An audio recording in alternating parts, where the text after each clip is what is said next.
Hi everyone, it's Henry here, and in this video I'm going to be going through how I'm going to fix the problems that I came up against from our previous video where I took a look at developing a scheme for a new army project, which is my Slaves to Darkness, Path to Glory, Tailor Painters type thing I'll be starting in the new year. Thanks ever so much for all the comments you made. I got back to as many of you as I could. There was some really good information in there and opinions, and I really did appreciate it. But ultimately, this is an army that I'm going to want to play with, and I want to get painted nice and quick. So I've got to really enjoy painting it and like the outcome. So here's the tweaks I've made, some of them larger than others. And now, safe to say, I'm very happy with the result. Let's paint.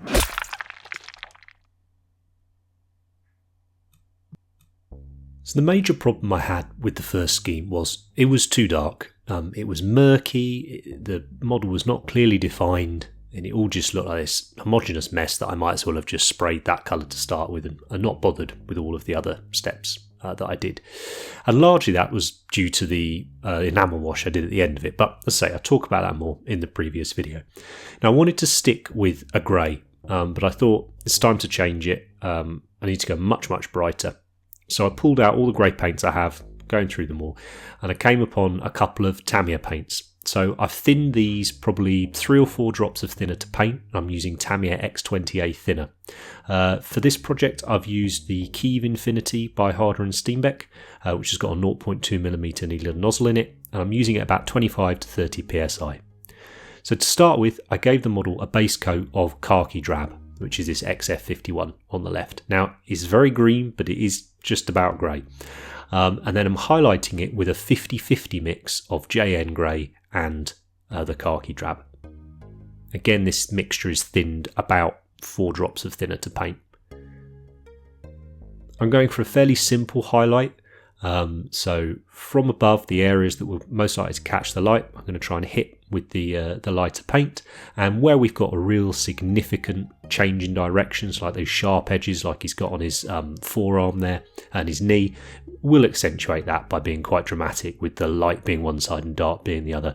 But I'm really not worrying too much about, light theory and all that with this. It's just leave some areas dark, leave some areas bright, and make sure it more or less makes sense across the model itself.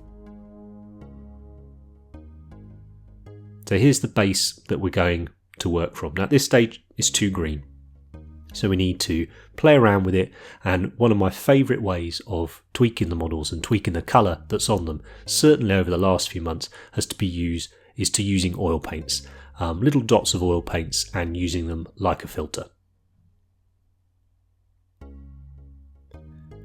So the guy on the left has had the oil work done to him, whereas the one we've just painted on the guy on the right has had all that work done, whereas the one on the left has only just had the airbrush work that I've shown previously. So you can see it's quite a dramatic difference, but that nice bright sort of slightly green-grey starting point means we're able to play around a little bit more. So for my oil filtering, I'm going to use a brown, in this case bitume. I'm going to use a mid-grey, in this case field grey, and these are both by Abteilung 502.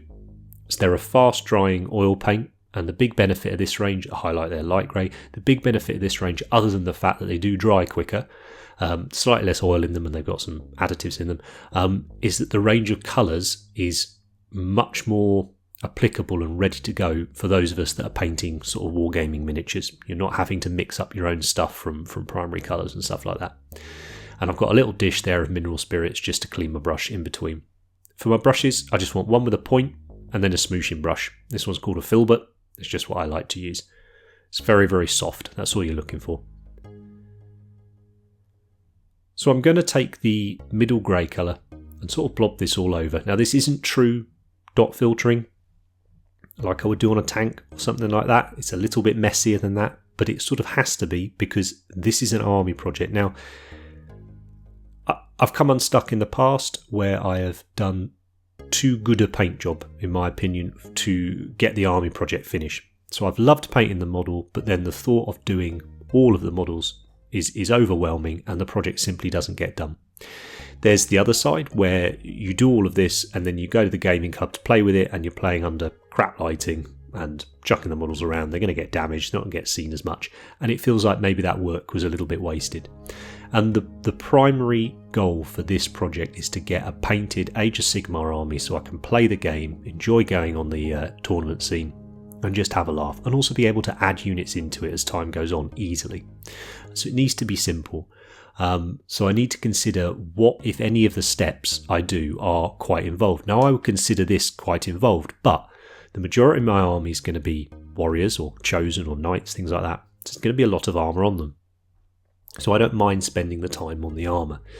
Now you can see here I did the blobs of the middle colour on, then I did 1 or 2 dots of the dark colour in the shadow areas, and then I did a couple of dots of the lighter colour in the highlight areas, and then you just smoosh them together. And if it doesn't quite work right, put a bit of thinner on the brush and you can erase it like I am here. It's a very, very relaxing way of working. It's very, very forgiving.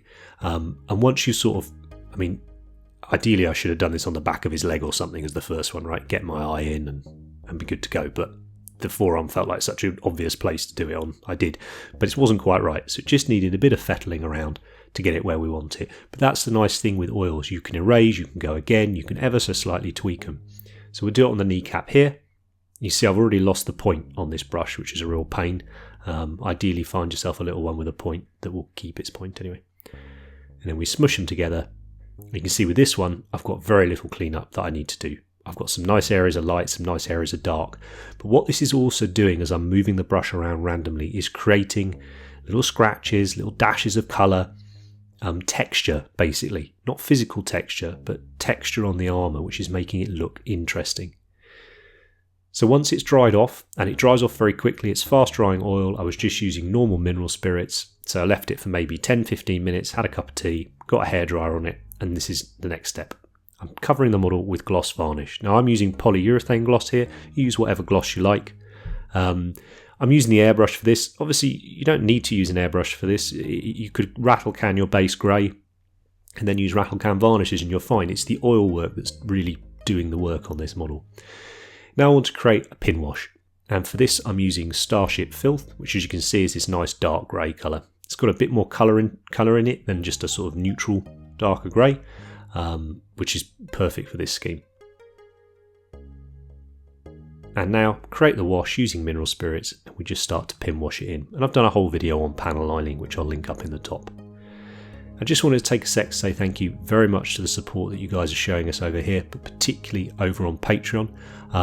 It's allowing us to produce a video on here each week, a video over on Patreon each week, between me and Andy, and then we're able to bring in additional artists to do different tutorials for you. You've got Baz doing the sculpting tutorials, Ben's now come on board, our commissions head doing various tutorials, and we're looking to bring in more and more artists.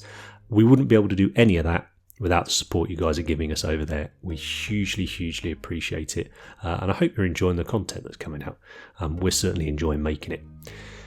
This pin wash is absolutely key to this. I'm not mad on crazy amounts of contrast on my models of light and dark necessarily. I quite like a softer look, and I find that pin washing with sort of a similar but slightly darker colour just gives you that. You can see the one on the right there, ever so slightly heavier with that pin wash, but I like the fact that I'm going to get slightly different finishes of the armour across the squad and the unit and across the army. But ostensibly it'll all still be this weird, creepy, bluey grey colour. Now I'm giving it a quick coat of ultramatte varnish here, the model. Again, I left it to dry for maybe 30 minutes, had some lunch, and then I hair dried it, and then I put the matte varnish on. And the matte varnish just dulls everything down and allows me to paint over it much easier.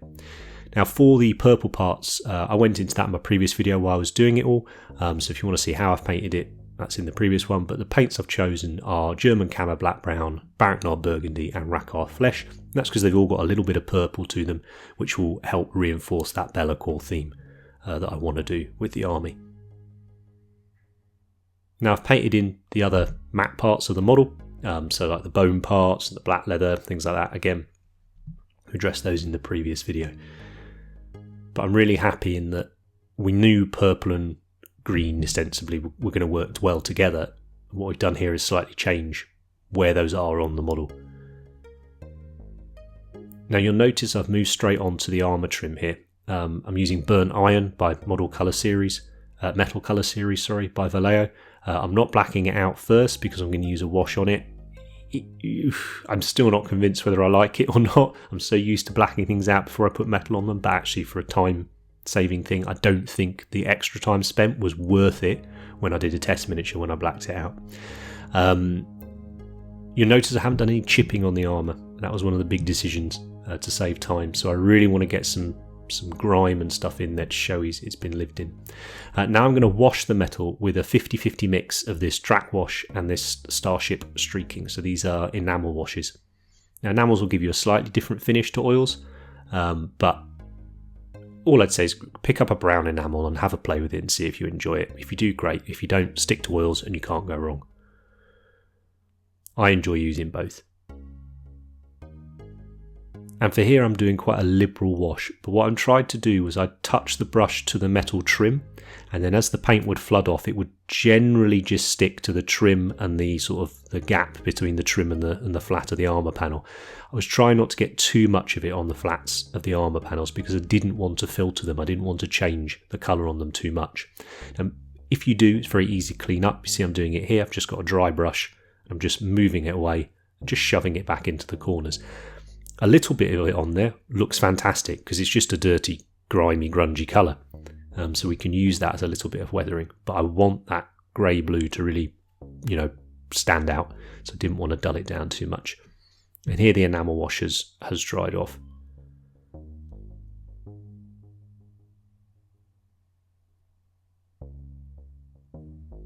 So all that's left to do now is the weapon blades themselves, and for this I'm using Blackened Bronze by Darkstar. Darkstar's a little UK company, really cool metallic paints. I believe they've been bought out recently by someone, but yeah, cool company, check them out if you can get hold of them. And to start with, I'm going to stipple on the base coat, so I want to get a little bit more texture in here, make it look a little bit different to the rest of the metal that's on the model. So I'm using a stubby brush here. This is a Series M by Artis Opus. It's a stockier, stubbier brush. Still got a nice point on it, but it just makes it a bit easier to stipple with. And if I wasn't filming, I'd be coming up much more so I was on the point of the brush. But the angle I film at sometimes means I paint a slightly weird way. I ought to fix that really. Now once I've got the base coat of the black and bronze on, as you can see by stippling it we leave a bit of that black showing as well. We're going to highlight that using Games Workshop Rune Lord Brass.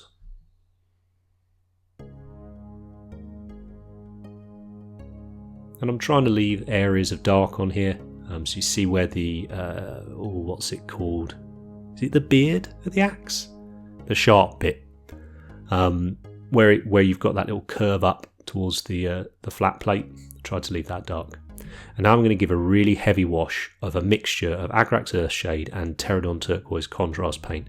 Now this is approximately 5 drops of Agrax to 1 drop of Pterodon Turquoise, but essentially what I've done is done a great big blob of Agrax on my palette and then a tiny dot of Pterodon Turquoise on there.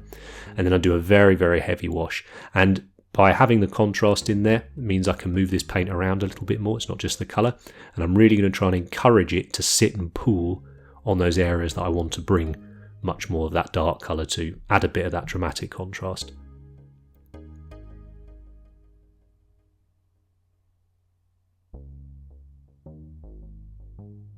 And there it is finished. The basing, I mentioned before I was going to do snow basing. I think I'm going to need to move away from that with this scheme. I think the snow basing will be too pale. So I've just shoved a few pigments on here. I've used burnt umber and I've used light sienna. Both from Vallejo, and then I've stuck on some burnt grass tufts from Gamer's Grass just to give me an idea of what I might do with the base colour-wise, because as I say, this is a tester model, it's not going in the army. And just as I said before, I've executed this model to about 80% of what I would do for the actual army, just to check all the colours and everything work, and I'm really happy with it. I've started painting up that new Jade Obelisk Warcry Warband at Games Workshop Centres. I'm afraid I didn't finish it in time for this video, but I should have it out over the weekend, and hopefully you'll be able to see how we can carry the paint scheme across into different models across the army and help tie them together. That's my plan. It'll all be Be'lakor themed. I'll use the different units, and then I'll do a video in the future where how I'm going to address marking certain units. So if I have a Nurgle unit or a Khorne unit or things like that, how can I make that fit into this nice unified scheme that I've tried to come up with for the army. So much happier than I was at the end of the last video. And I really appreciate being able to have made this second video. As I say, the response to the last one was wonderful. I was really nervous about putting that out because I was really, really unhappy with the end result I got. But as it is, I think it's been very useful for people. So that's a massive positive to come out of it. You can see the two models together. For me, it's night and day.